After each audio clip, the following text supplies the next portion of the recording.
comprendre la clientèle étrangère, savoir un petit peu comment la traiter. C'est un marché ici sur la Côte d'Azur où on vend à peu près 20% des transactions se font à des étrangers. Avec cette pandémie internationale qui nous a frappés, il faut se tenir prêt à accueillir, notamment dans notre région, cette clientèle.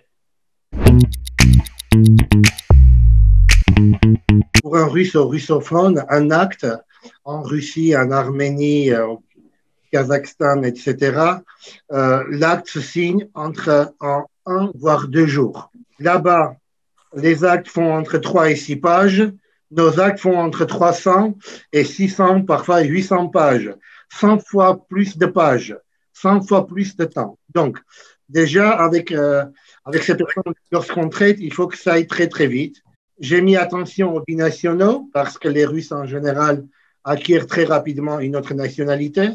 Le cas d'un Russe lituanien, on ne sait pas s'il déclare ses impôts en Russie ou en Lituanie, s'il est résident fiscal russe, français ou lituanien. Donc, il faut faire attention au régime matrimonial. Si entre l'acquisition et la revente, la personne a changé de régime. Je trouve que les gens de l'ECE n'aiment pas trop traiter avec les gens de leurs propres origines.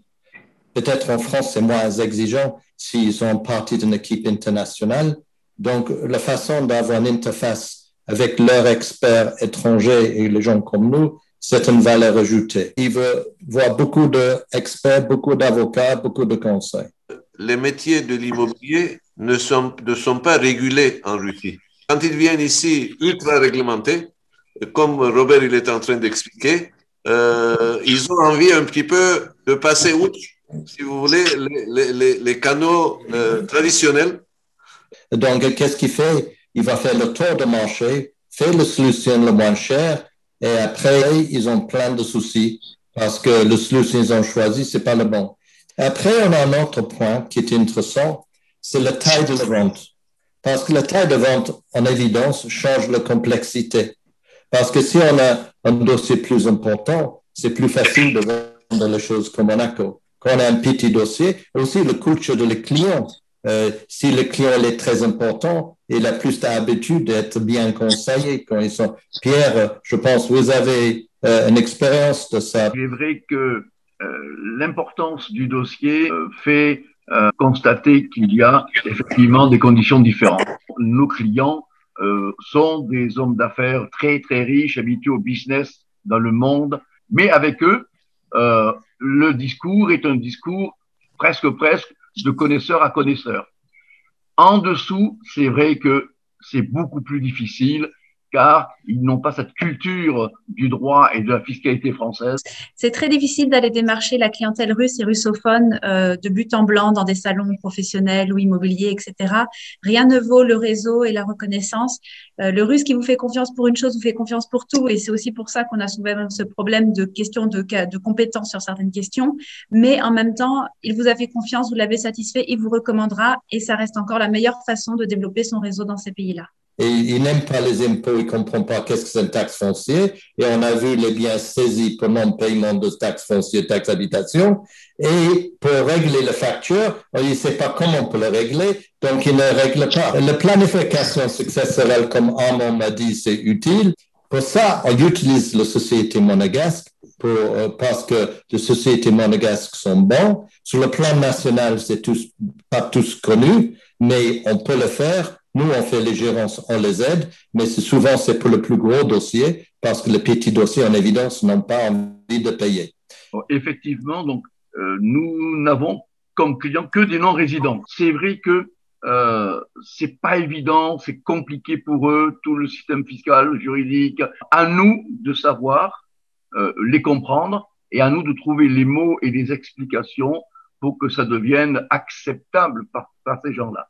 Aujourd'hui, il faut qu'ils comprennent que la présence d'un représentant fiscal d'équité est obligatoire. Et je suis entièrement d'accord qu'un ressortissant russe préfère s'adresser à quelqu'un qui n'est pas forcément de sa nationalité, et ça m'a beaucoup aidé dans ma carrière, pour être honnête, parce que je parle russe couramment. Effectivement, quand un Russe vous pose une question, il va la poser à 50 personnes différentes, et surtout à partir du moment où il va la poser, il va estimer que vous aurez la réponse dans les 2 minutes, donc il va pas hésiter à vous rappeler et puis à vous rappeler, et vous n'avez même pas commencé à réfléchir à son problème. Et ça, c'est vraiment quelque chose quand on parle avec la clientèle russe qu'il faut avoir en tête.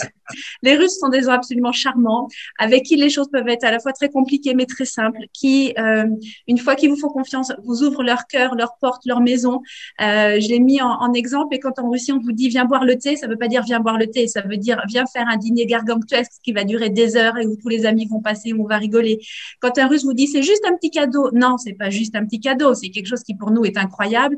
Et un point important, c'est le fait de pouvoir avoir un titre de séjour à partir du moment où une personne russe ou russophone, enfin des pays de la CEI, loue ou a acheté un bien en France. Ils peuvent avoir un titre de séjour qui s'appelle titre de séjour visiteur, qui leur permet de venir autant de temps qu'ils veulent chez eux, en France et du coup en Europe, qui ne les autorise pas à travailler, mais en général, ils n'ont absolument aucune envie de travailler en France, et surtout qui ne les oblige pas à payer leurs impôts en France s'ils peuvent démontrer que leur centre de vie n'est pas la France, mais ailleurs. Et je rejoins ce que disait Robert tout à l'heure. Les enfants scolarisés à l'école sans titre de séjour, etc., etc. Ça pose quelques problèmes quand il faut dire que le centre de vie n'est pas en France. Mais depuis le début de la pandémie, pour les gens qui n'ont pas de titre de séjour, il n'est pas possible de venir en France, même s'ils ont des biens ici. Et donc, on a des clients richissimes qui ont des propriétés incroyables et qui sont bloqués parce qu'ils se déplaçaient avec des visas de circulation de 5 ans qui étaient largement suffisants. Et que néanmoins, dès que les frontières vont rouvrir, dès que le consulat à Moscou va commencer de nouveau à délivrer, il va y avoir une énorme demande sur les titres de séjour couplée à un achat immobilier. Donc, n'hésitez pas à dire à vos clients, faites immédiatement votre demande de titre de séjour, ce ne sera que du plus. Surtout, on sent bien que le rideau de fer est en train de retomber actuellement et ils ont tous envie de passer dessous avant qu'il soit complètement fermé. Les problèmes avec les Russes, que malheureusement, ils ne parlent pas la langue. Toutes les expériences que j'ai eues là-bas, on a toujours amené avec nous une ou deux collaboratrices russes, fait toutes les traductions.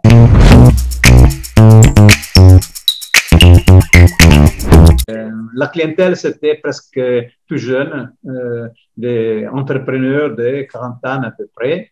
Et ils ont acheté des propriétés sur la côte ici, à peu près de 900 000 euros, 1,5 million. Ça, c'est les prix moyens qu'ils ont achetés. Je conseille vraiment à nos professionnels, il faut aller essayer de chercher cette clientèle à travers surtout les sites spécialisés.